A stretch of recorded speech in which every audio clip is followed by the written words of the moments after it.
on April 9, 2025, a titanic 145% U.S. tariff on Chinese imports ignited Beijing's swift 125% retaliation.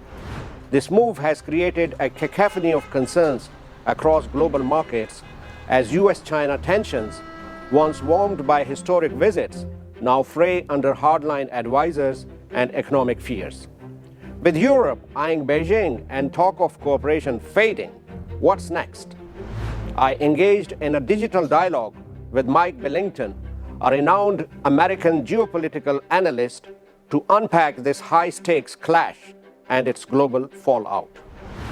I think the most important issue in terms of U.S.-China relations and these tariffs that were imposed and then partially withdrawn, except on China, is that we're dealing with a president in President Trump who he's surrounded by people who are rabidly anti-China. You have Peter Navarro as a top economic and trade advisor to Trump. Navarro is literally psychotic about China. Navarro also has been a leader in promoting these extreme tariffs, and especially on China. But then you also have the Secretary of Defense, Pete Hegseth. This man is also virtually psychotic about China. And then you have Mike Waltz, who's the National Security Advisor.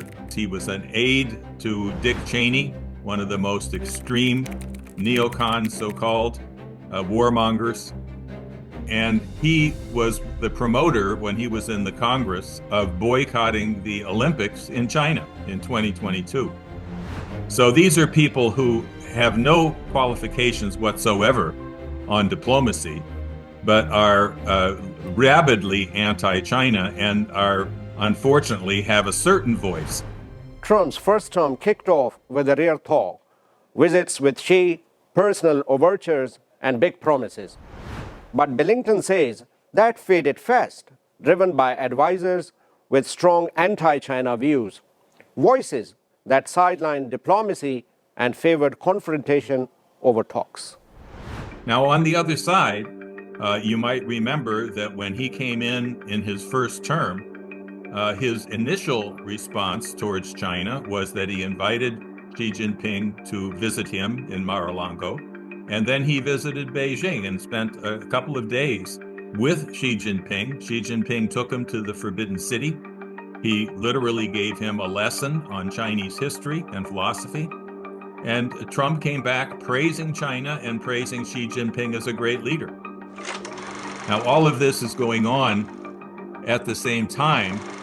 The world financial system is on the brink of total collapse. There's now $2 quadrillion. A quadrillion is $1,000 trillion in gambling debts, what they call derivatives, which is sitting on top of the Western banking system, threatening to completely fall apart. And on top of this, Trump introduced these extremely high tariffs, not only on China, that's the worst case, and he's removed most of the tariffs except for China. But, is he going to continue it? It's not clear.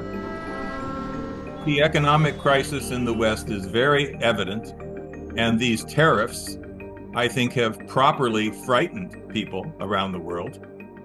Billington's perspective illuminates Europe's evolving role in response to Washington's isolationist measures.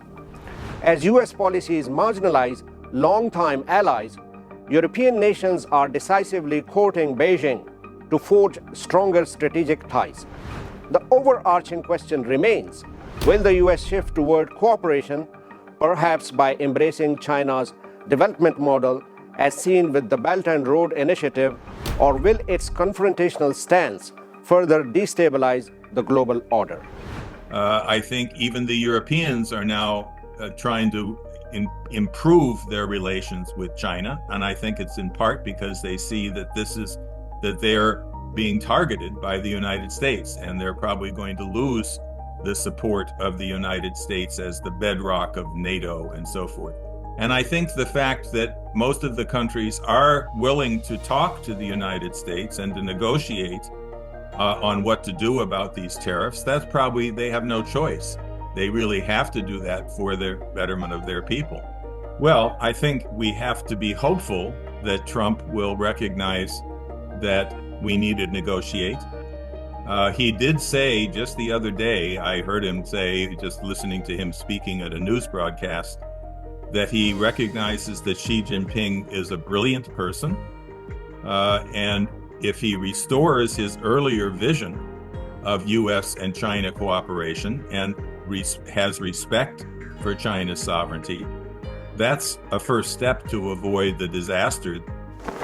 We have a model, actually, in China, which not only lifted 800 million of its population out of poverty and developed the most advanced technological country in the world, but then began to take these ideas of infrastructure and technology to the rest of the world through the Belt and Road. And the Belt and Road initiative represents a model that the U.S. should join in order to put together a world based on a new architecture which addresses the economic and development needs and security needs of every single nation on Earth.